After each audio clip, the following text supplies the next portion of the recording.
Hi, my name is Frank White and welcome to another episode of Photography Tips and Reviews.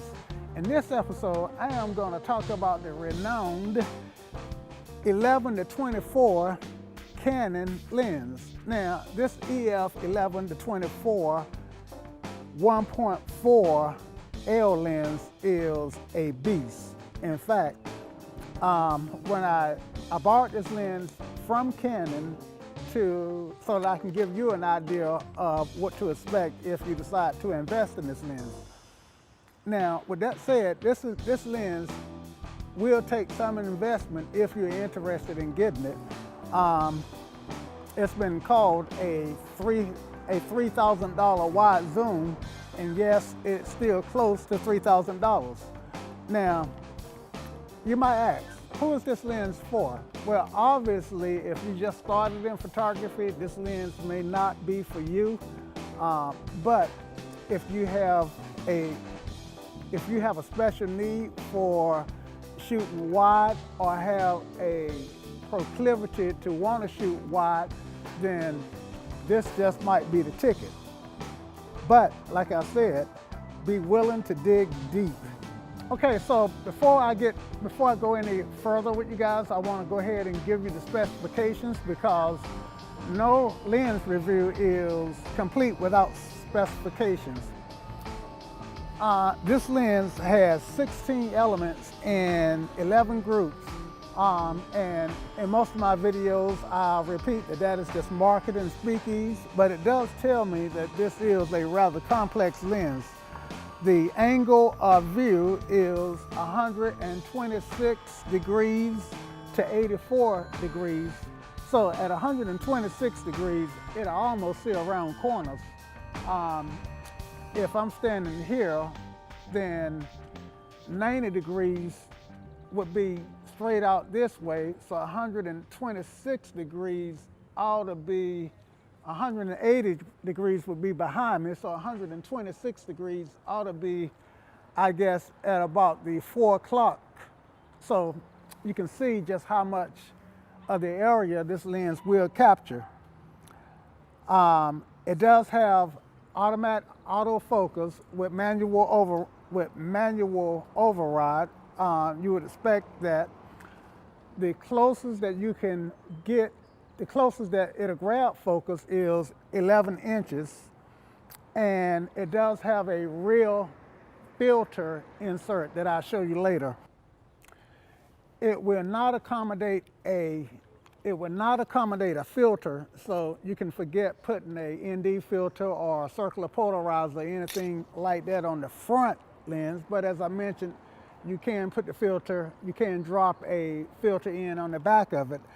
And this lens is a beast. It weighs a whopping 2.6 pounds. And for you international viewers, that's 1.18 kilograms. So as you can see, the lens is a healthy lens.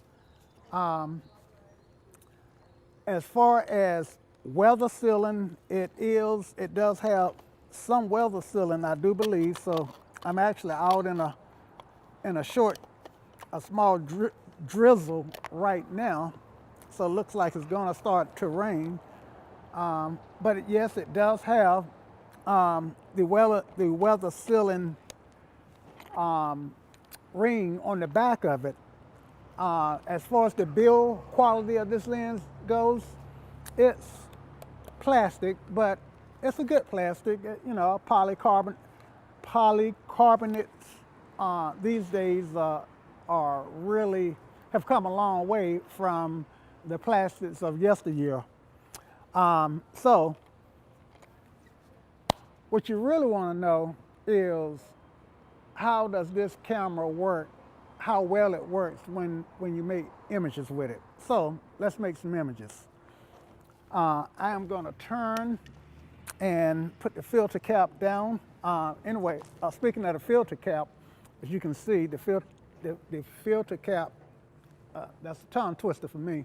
The filter cap comes off, and the lens hood is a flower type lens hood that is permanently attached to the lens, so that means that the lens is that so that means that the filter cap has to cover both the flowering lens hood and the lens itself.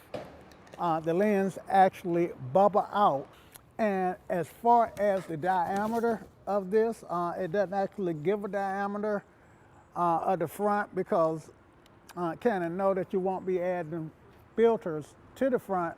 If you could get a filter on it, I would probably say it's either going to be an 86 or 95, but I don't know. Okay, so let's make some images. Okay, so directly behind me is a building, and let's make an image of that building. Now you probably ask yourself, just who is this lens designed for? And in my opinion, for landscape, for a lens that's so wide, it's probably better for landscape photographers who actually want to grab an entire scene, as well as architectural photographers who want to make pictures and try to get everything that's in a tight space. Now, I've got it up, and speaking of that 126 degrees, I'm actually able to get a lot in fact, more in than I bargained for.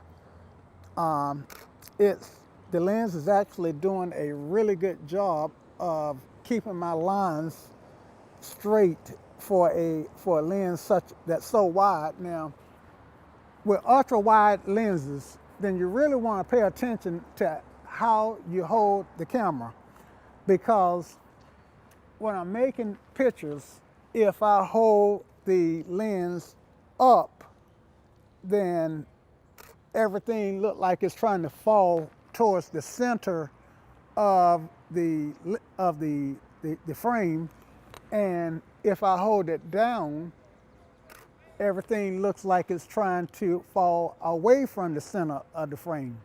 So if you got some lines like a pole or the edges of another building, then you really want to pay attention to the way those lines are falling to make sure that you don't get that distortion. This is not a fisheye lens, which means that it's a rectilinear lens. I hope I said that correctly. And rectilinear lenses tend to try to straighten out everything.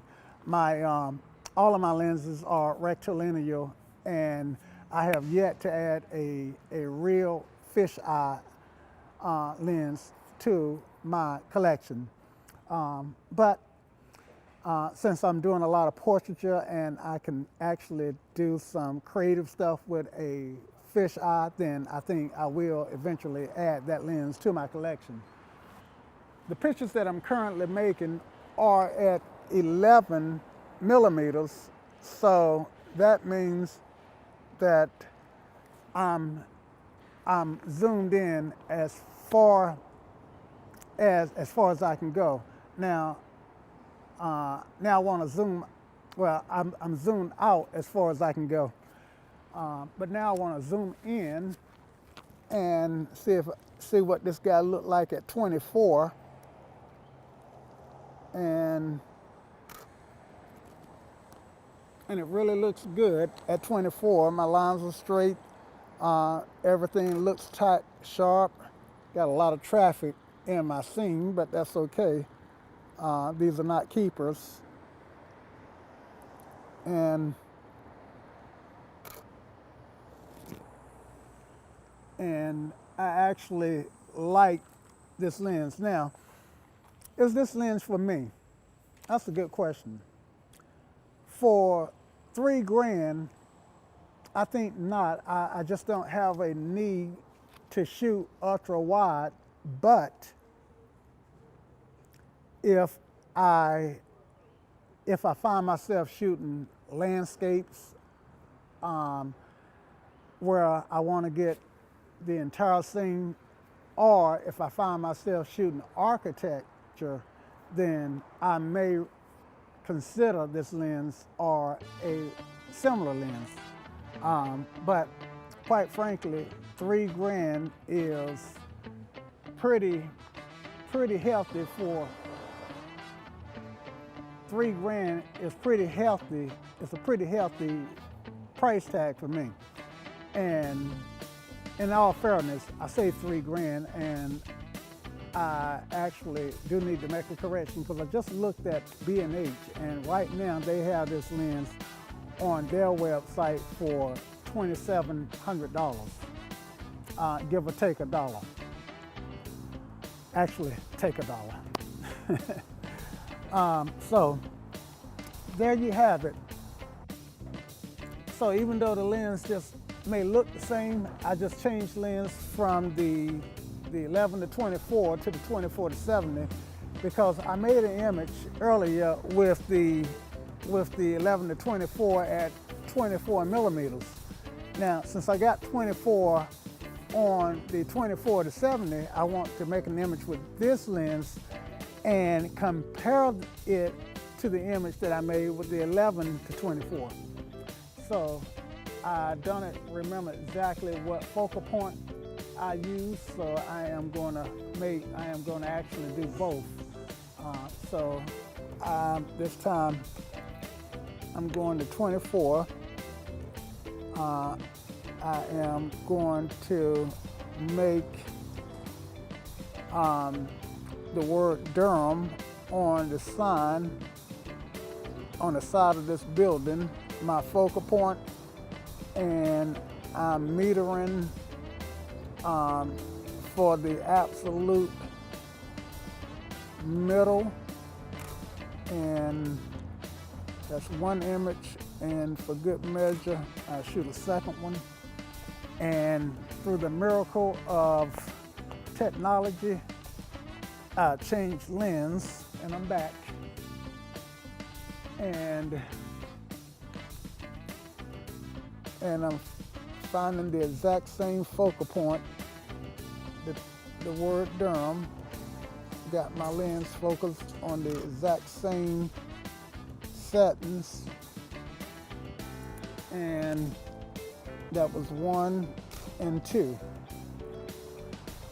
Now, for some reason, one of the things that I am noticing about this lens is it looks like when I look at the image on the back of the camera, the images are looking somewhat underexposed. And it just may be that this guy just eat up a lot of light. So guys, I hope I've been able to give you some really good information about the Canon EF 11 to 24 millimeter f4L zoom ultra wide lens. Now, I'm going to leave you with some images that I made with this lens so that you can get an idea of just how versatile this lens is, especially when it comes to portraiture, because you can really get some creative effects using an ultra wide open lens. If you like this video, how about giving me a thumbs up, and go ahead and take a moment to subscribe, become a part of this community. If you have any questions or comments, leave them below and I will respond if appropriate. And remember, if you're going to shoot anybody today, shoot them with a Canon or a camera of your choice, and keep shooting no matter what.